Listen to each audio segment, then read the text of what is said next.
históricamente el peor momento del Congreso de la República. Cuando hablamos de los congresistas y de la tremenda ostra que estos parlamentarios o algunos parlamentarios se quieren manejar, la verdad que es para decir, gratuita no es la forma como es que la población los repudia, porque se la ganan a pulso cada vez que se conocen cosas que ellos hacen tras bambalinas a espaldas de la población.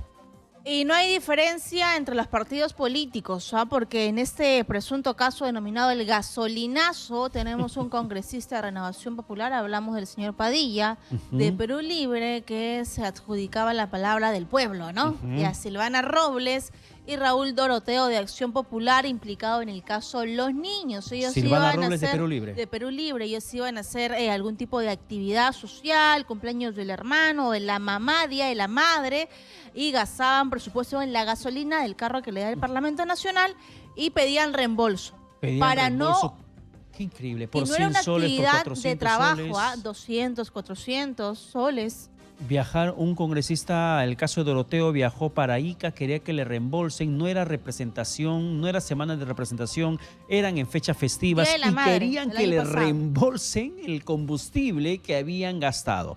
Estamos en la comunicación con José Eliche, ex ministro del Interior y también ex oficial mayor del Parlamento, para hablar sobre ese tema. Señor Eliche, ¿qué tal? Buenas noches. ¿Qué tal? Buenas noches, gracias por la invitación. A usted, gracias. ¿Se sorprende cuando ve estos casos, el gasolinazo, congresistas, muchos sueldos, cuando hay casos de gastos de lujo en el Parlamento Nacional? ¿Cuál es el problema de ese Congreso, según su opinión, en la experiencia que tiene ya en el Parlamento? Ya no me sorprende, pero mire, el problema en realidad, si el Congreso trabajara de un modo distinto, es decir, si la población se sintiera realmente representada en el Congreso, y también por la labor que desarrollan los congresistas, pues a nadie le importaría que ganen 40.000 soles mensuales de sueldo, no hay problema. El problema es que el Congreso no responde a las expectativas en cuanto a órgano representativo de la ciudadanía, ¿no? Lo que empeora, digamos, la situación. Si a ello sumamos ese chip que parece que tenemos de la corrupción, es decir, en este caso expresado, materializado, en todos los intentos de aprovechamiento al máximo de los recursos del Estado desde posiciones burocráticas diversas, desde los más altos cargos del Estado hasta los más digamos, que están en la parte inferior, ¿no?, de la jerarquía burocrática estatal. Entonces, mientras no eliminemos esto, estamos pues realmente condenados no solamente a ver que cosas como las que estamos viendo sucedan, sino a que empeoren esta situación. Esto tiene que ver, o sea, un sol como recurso público es importante, es decir, cualquier recurso público es importante, pero el problema en realidad, en este momento, el problema central no está ahí. El problema está en que no tenemos partidos políticos, digamos, con una estructura y una dinámica de actividad política organizada en base a un programa, con empatía con sectores de la ciudadanía que pueden ser diversos, porque no todo el mundo piensa igual y para eso son los partidos, etcétera. No tenemos eso y eso inmediatamente se refleja en el Parlamento, ¿no?, en los grupos parlamentarios. Tenemos un Parlamento fraccionado en 13 grupos, tenemos muchas individualidades en el Parlamento, princesas y príncipes autónomos, el presidente del Congreso es un primus inter pares, no es el dueño ni tampoco es el director absoluto, digamos, del Parlamento, no lo es aquí ni en ninguna parte. Bueno, hay parlamentos donde el presidente tiene bastante más poder ya por tradición, como el Parlamento, por ejemplo, del Reino Unido, y otros, ¿no? Pero en el caso peruano, pues depende un poco, ¿no? Yo creo que el congresista Williams, presidente del Congreso, está haciendo todo lo posible para mantener a nuestro Congreso de la República pareciéndose a un Parlamento que funciona más o menos bien, pero que finalmente no complace pues a la ciudadanía, que le reprocha de todo, que con toda razón además, y que lo ha llevado, digamos, al registro de niveles de aprobación inferiores al 10%, es decir, históricamente el peor momento del Congreso de la República. Sin embargo, señor Eliche, es cierto lo que usted menciona, no hay partidos políticos, aunque se les dé financiamiento con dinero público para que puedan fortalecer sus bases partidarias, no se está cumpliendo esa finalidad por la cual se aprobó a través de un referéndum. Sin embargo, estos partidos o estos congresistas salidos de esos partidos hacen lo que la norma les permiten. Tienen los privilegios que la norma le permite. Porque aunque sea un partido en precariedad moral absoluta, si la norma no le permitiera que se recupere el vale de 50 soles de combustible porque me gasté 20 soles en combustible, que me repongan el combustible, aunque no me fui a semana de representación, aunque me fui a comer mi ceviche, pues como gasté en combustible, aunque fui a comer ceviche, yo pido que me reembolsen porque la norma me permite, ¿o me equivoco? Sí, pero acá hay un tema bien importante, ¿ya? Los congresistas a veces hablan de la necesidad de reformar el Congreso para que sea más representativo, para que sea más eficiente, en fin, ¿no? Para que logre, digamos, mejorar su performance en cuanto a su relación con la ciudadanía, que es, digamos, lo más importante de su existencia. Pero la pregunta es, las reformas, ¿quiénes pueden hacerlas, ¿no? Para que todo lo que tú has mencionado no ocurra. ¿Lo van a hacer ustedes, los periodistas? ¿Lo van a hacer quienes opinamos y estamos fuera del Congreso? ¿Lo van a hacer desde la academia, desde las aulas universitarias y los centros de investigación especializados? No, esa reforma la tienen que hacer ellos. Tienen que darse cuenta en qué situación estamos. Estamos destruyendo nuestro Parlamento. Entonces, se puede recuperar, todavía puede sobrevivir, ¿no? En buenas condiciones nuestro Parlamento, quizás, pero para eso hay que hacer una reforma. Y quienes deben hacer la reforma son quienes están ahí, porque esa es nuestra institucionalidad. La precaria institucionalidad que aún tenemos es esa, ¿no es cierto? O sea, sí, porque las normas le permiten, pues son normas que pueden cambiar realmente en 2 días, o sea, en un día pueden modificar esas normas. Sincerar el sueldo de los parlamentarios, desaparecer la semana de la representación política, porque la representación política es transversal y se desarrolla a lo largo de todas las actividades parlamentarias, no debe existir, ¿no? Combustible, no señor, ya tiene sus gastos operativos, de ahí usted paga su combustible, con eso no le devuelve nada. Y se acabó, ¿no? Si quieren que aumenten los gastos operativos en 1.000 soles para que tengan 4 pasajes, ¿no? Pero regulados, con dación de cuenta, lo que no sí, se vuelve. En el periodo que usted estuvo al frente del Parlamento como oficial mayor, ¿habían parlamentarios que pedían también reembolso de combustible?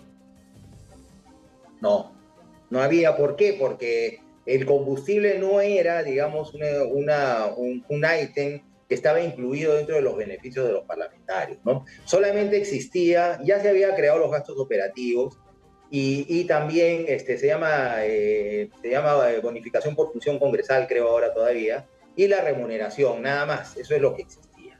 Después no existían beneficios, los miembros de la mesa directiva tenían chofer, seguridad, etcétera, y generalmente el grupo que trabajaba con la mesa, con quienes integraban la mesa directiva no era muy grande, ¿eh? Ahora es enorme, ¿no? Y los parlamentarios tampoco tenían tanto personal, y es más, en ese entonces yo ya hablaba de la necesidad de reducirlo, ¿no? Y quienes trabajábamos en el servicio parlamentario y en la organización parlamentaria, es decir, dependiendo directamente como personal de confianza de los congresistas, no éramos tantos, éramos 1.200 y ya quienes trabajábamos ahí, incluso yo una vez hice un informe al respecto, creíamos que eran demasiados. Y en ese informe yo puse que el Parlamento podía funcionar mínimamente, en esa época eran 120, ¿no? Con 500 personas y máximo 800 personas. Había 1.200, nos parecía exagerado. Ahora son más de 3.500. O sea, cualquier exceso lo que hace es perturbar al final, ¿no?, los procedimientos parlamentarios, ¿no? Porque todo se enreda más. Y como los parlamentarios no tienen la idea, como se ha revelado con tus palabras acá, porque tú estás recogiendo lo que es la realidad, no tienen la idea de que ellos tienen que transformar esta institución para que funcione mejor, pues todo sigue igual. O sea, yo llego al Parlamento, soy congresista, recibo la cartilla, agarro la cartilla, veo cómo me puedo beneficiar al máximo, no todos, por supuesto, porque estoy seguro que muchos no lo han hecho nunca, ni siquiera lo han pensado, felizmente, todavía creo que tenemos cierta esperanza en un futuro, pero digamos, ¿no? Pero como muchos no se sienten ¿no? En la capacidad de transformar la institución para que funcione a la altura de las expectativas de la población y de acuerdo a las circunstancias que estamos viviendo en el país, pues ahí continuamos con lo mismo. Entonces leemos la cartilla y cobramos el sueldo, la bonificación por función congresal, el estipendio por la semana de representación y pedimos el reembolso de la gasolina, que también es como si fuera otro ingreso. Sin contar con los parlamentarios del caso de los niños, señor Eliche. Y no se dan cuenta de que eso genera una afectación al Congreso, porque ya la gente piensa que el Congreso es corrupto, cuando el Congreso es una institución que es un contrapeso del Poder Ejecutivo que debe fiscalizar y dar leyes. El Congreso no es corrupto, los parlamentarios son los corruptos. Y frente a eso, frente a lo que ha ocurrido en las marchas, quiero un poco enlazar el tema, por favor, de lo ocurrido en diciembre y hasta febrero del presente año y lo que ha dicho la presidenta Boluarte. Usted también ha sido ministro de Estado, ministro del Interior y conoce el manejo de la Policía Nacional y las fuerzas militares. Ella ha dicho que ella no tenía comando dentro de las Fuerzas Armadas y la Policía Nacional. Ella intenta un poco decir, bueno, tomaron las decisiones, le dimos el marco jurídico y esto fue lo que ocurrió, 54 muertes. ¿Cuál es su opinión sobre eso? Claro, ella tiene mando político absoluto sobre las Fuerzas Armadas y la Policía Nacional. Lo que no tiene es mando operativo de carácter militar ni policial, ¿no?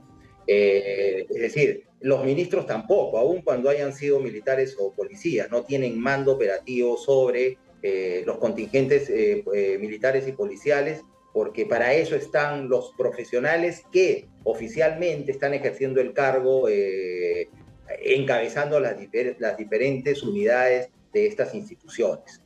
A eso se ha referido.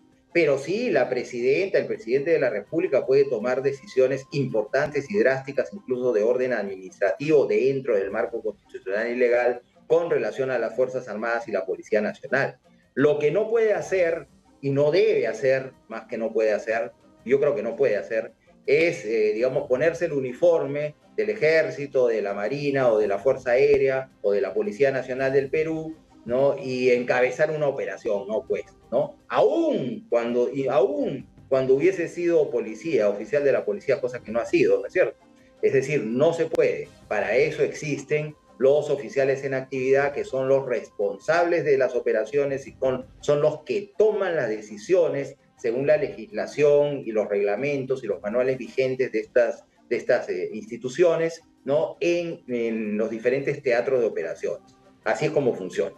Y entonces cobra relevancia con carácter de verdad lo que dice la presidenta Boluarte, que ella solamente dispuso el marco normativo del estado de emergencia, pero responsables directos de las muertes, si es que estas se dieron fuera de un contexto legal, son los policías y son los militares, y ella no tiene nada que ver.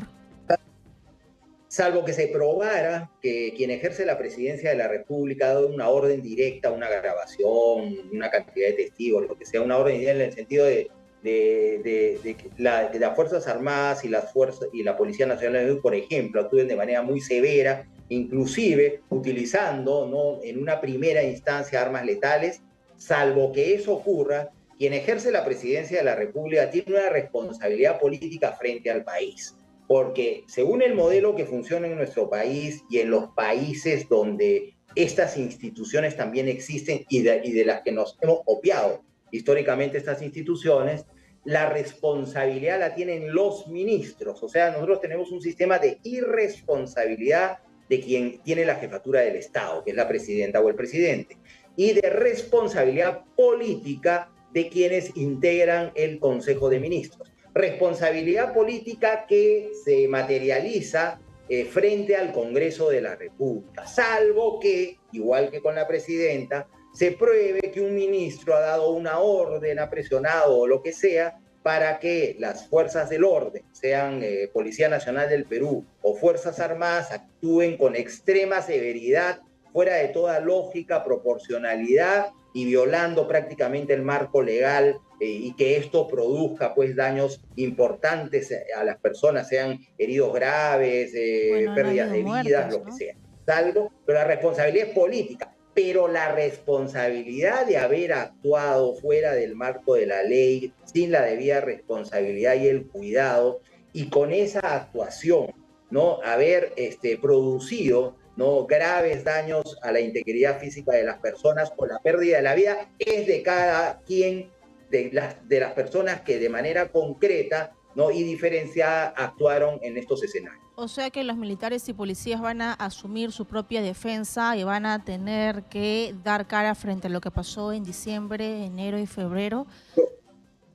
Lo que sí creo y pido incluso, ¿no?, no solamente como exministro, sino como ciudadano, es que cada militar, cada policía que ve envuelto, digamos, en estos procesos, tenga una defensa que sea proporcionada por el Estado, ¿no? Una buena defensa que sea proporcionada por el Estado. Fíjense, hay circunstancias y circunstancias, ¿no? Yo no puedo imaginar, o trato de imaginar, el dolor por el que están pasando las familias que han perdido a sus seres queridos en esta, sea cual sea la motivación, en fin, igual esto afecta, ustedes saben, ¿no?, cómo afecta esto a una familia, a un núcleo familiar, ¿no? Entonces, en esto hay que tener muy cuidado del modo como uno se refiere a estos temas o lo aprecia. Pero por otro lado, los militares y los policías también tienen familias, pueden haber cometido errores, pueden haber actuado mal intencionalmente, pueden haber, digamos, confundido las cosas, no sé, ¿no?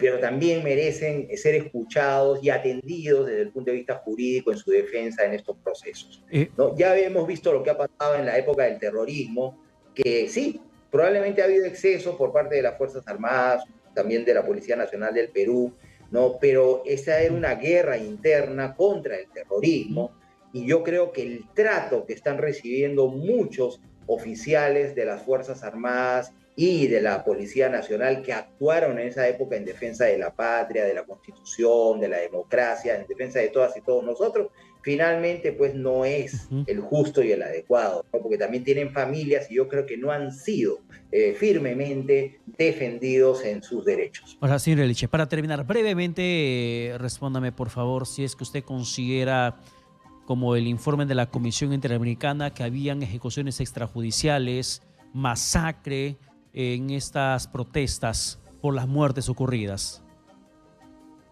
No hemos visto ningún caso cercano, a través sobre todo de ustedes, de los medios de comunicación, que digamos que produzca la idea de que se ha desarrollado una ejecución extrajudicial. Sin embargo, cada caso tiene que ser investigado y para eso tenemos órganos ad hoc, que como ustedes saben ya están actuando.